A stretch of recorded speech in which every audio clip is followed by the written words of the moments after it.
अगर आपने आईआरसीटीसी या रेल1 से ट्रेन का टिकट बुक की थी और किसी वजह से सफर नहीं कर पाए, ट्रेवल नहीं कर पाए, तो हो सकता है आपने टीडीआर का नाम सुना हो, लेकिन यहीं पर सबसे ज्यादा कंफ्यूजन होता है। कुछ लोग सोचते हैं कि टीडीआर फाइल करते ही पूरा पैसा वापस मिल जाता है, जबकि बहुत से लोग टीडीआर फाइल करने के बाद भी रिफंड नहीं ले पाते।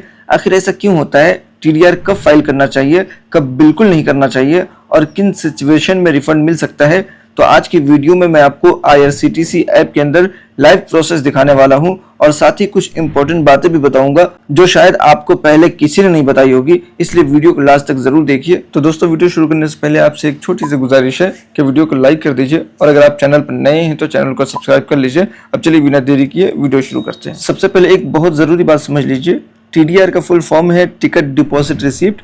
टीडीआर एक रिक्वेस्ट होती है जो रेलवे को भेजी जाती है, उसके बाद रेलवे एप्लीकेबल रूल्स के हिसाब से रिक्वेस्ट वेरीफाई करता है और फिर डिसाइड करता है कि रिफंड मिलेगा या नहीं, और अगर मिलेगा तो कितना मिलेगा। यही वजह है कि बहुत से लोग टीडीआर फाइल कर तो देते हैं लेकिन बाद में कहते हैं कि पैसा वापस नहीं आया। इसलिए प्रोसेस के साथ साथ रूल समझना भी बहुत जरूरी है। अब मैं आपको लाइव प्रोसेस दिखाने जा रहा हूं, लेकिन बीच में एक ऐसी सेटिंग आएगी जहां गलत ऑप्शन सेलेक्ट कर दिया तो आपका रिफंड क्लेम इफेक्ट हो सकता है, इसलिए स्क्रीन को ध्यान से देखिए। सबसे पहले अपने मोबाइल में IRCTC rail connect app open कीजिए तो आपको कुछ ऐसा इंटरफेस दिखेगा। अब यहाँ पर लॉगिन पर क्लिक करके आप लॉगिन कर लीजिए। लॉगिन होने के बाद अब ट्रेन वाले ऑप्शन पर आप क्लिक कीजिए। तो जैसे आप इस पर क्लिक करते हैं आपको यहाँ पर बहुत सारा ऑप्शन दिख जाएगा। आपको यहाँ पर फाइल टीडीआर वाले ऑप्शन पर क्लिक करना है, कहीं और क्लिक बिल्कुल मत कीजिएगा। आपके इस आईडी से जितने भी टिकट बुक किए होंगे वो सब यहाँ पर आपको दिख जाएगा। अब जिस टिकट के लिए टीडीआर फाइल करना है उस टिकट को सेलेक्ट कीजिए, यानी उसको ओपन कीजिए। ओपन जैसे आप करते हैं तो यहाँ पर देखिए जितने भी उस पीएनआर पर जितने भी पैसेंजर का नाम होगा, जितने भी लोग होंगे वो सब यहाँ पर आ जाएगा। अगर एक हो तो आप सिंपली सेलेक्ट ऑल पर या नाम पे क्लिक कर दीजिए,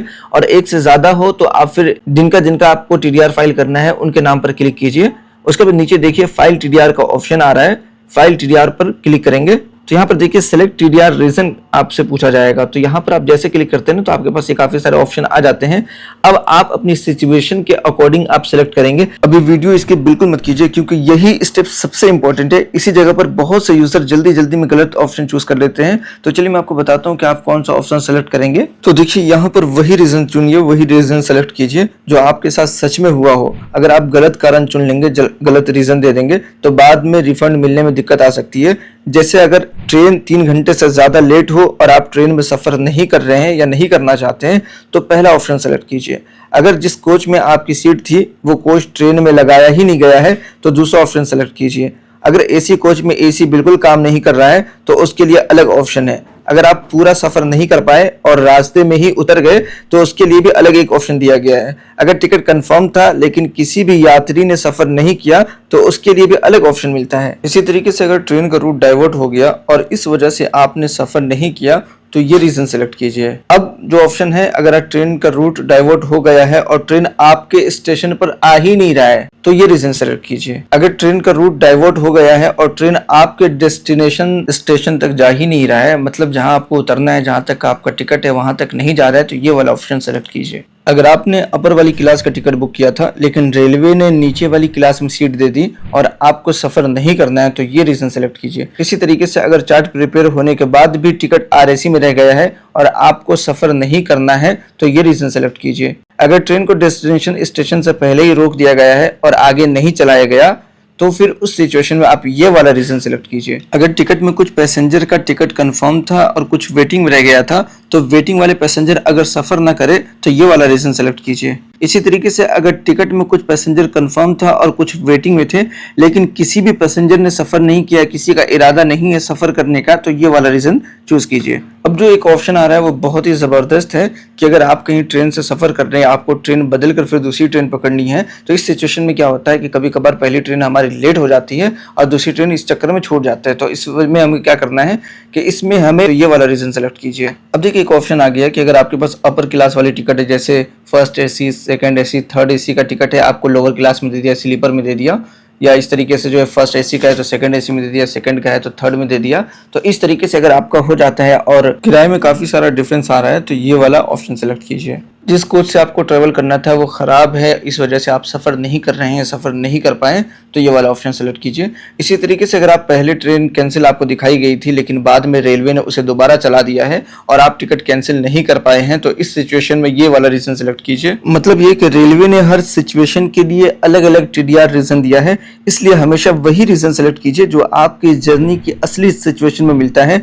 गलत रीज़न सेलेक्ट करने पर आपका TDR रिजेक्ट भी हो सकता है और रिफंड मिलने में दिक्कत आ सकती है, इसलिए इस स्टेप को कभी भी जल्दी में कंप्लीट मत कीजिए। तो आपके पास TDR फाइल करने का जो वजह है, इनमें से कोई एक चूज कर लीजिए। उसके बाद यहाँ पर देखिए फाइल TDR का ऑप्शन आ रहा है, उस पर क्लिक कीजिए। आपने अगर सही रीजन सेलेक्ट किया है तो यस पर क्लिक कर दीजिए। फिर आपको स्क्रीन पर कंफर्मेशन मैसेज यहाँ पर दिखेगा। अगर कुछ सेकंड में यहाँ पर देखिए TDR फाइल हो चुका है, यहाँ पर नीचे लिख कर आ रहा है TDR फाइल सक्सेसफुली, और TDR नंबर भी आपको यहाँ पर देखने को मिल जाएगा। अब सबसे बड़ा सवाल ये है कि क्या TDR फाइल करते ही फुल रिफंड मिल जाता है? तो इसका जवाब ये है कि रिफंड रेलवे के एप्लीकेबल रूल्स और आपके TDR रीजन के वेरिफिकेशन के बाद डिसाइड होता है, इसलिए रीजन सेलेक्ट करते वक्त हमेशा ध्यान दीजिएगा कि सही रीजन आप सेलेक्ट करें। इसी तरीके से रिफंड आने में कितना टाइम लगता है, तो हर केस में अलग हो सकता है। अगर वेरिफिकेशन कंप्लीट हो जाती है तो आपके क्लेम रूल्स के हिसाब से वैलिड होता है, तब रिफंड तुरंत आ जाता है। जैसे मेरे केस में जैसे ही मैंने ये TDR फाइल किया था और अगले ही दिन मैं यहाँ पर अपना ईमेल चेक कर रहा हूँ, तो यहाँ पर एक डिटेल्स मुझे दिख रहा है। मैंने TDR फाइल 3 तारीख को किया था, यहाँ पर देख रहे हैं TDR रिक्वेस्ट 3 तारीख को, और मेरे पास TDR रिफंड कंफर्मेशन 4 तारीख को ही आ गया। मतलब अगले ही दिन मेरे पास रिफंड के डिटेल आ गए कि आपको रिफंड का यह कंफर्मेशन आपके अकाउंट में भेज दिया गया है 435 रुपए। यहाँ पर देखिए मेरा रिफंड ये आ चुका है। तो आपको क्या करना है कि हमेशा ये ध्यान रखिएगा कि गलत रीजन सेलेक्ट मत करिए, और जो टाइम लिमिट है उस टाइम लिमिट के अंदर में ही TDR फाइल करिए। मुझे उम्मीद है कि अब आपको TDR का मतलब, उसका प्रोसेस और रिफंड से जुड़ी इंपॉर्टेंट बातें अच्छी तरह समझ आ गई होगी। अगर आपको वीडियो पसंद आए हो तो लाइक जरूर करिए, और अगर रेलवे, IRCTC, आधार कार्ड, पैन कार्ड और बैंकिंग से जुड़ी इंपॉर्टेंट वीडियोस देखना चाहते हैं तो ज़करिया नदवी चैनल को सब्सक्राइब कर लीजिए। मिलते हैं अगले वीडियो में, तब तक के लिए आप अपना ख्याल रखिए।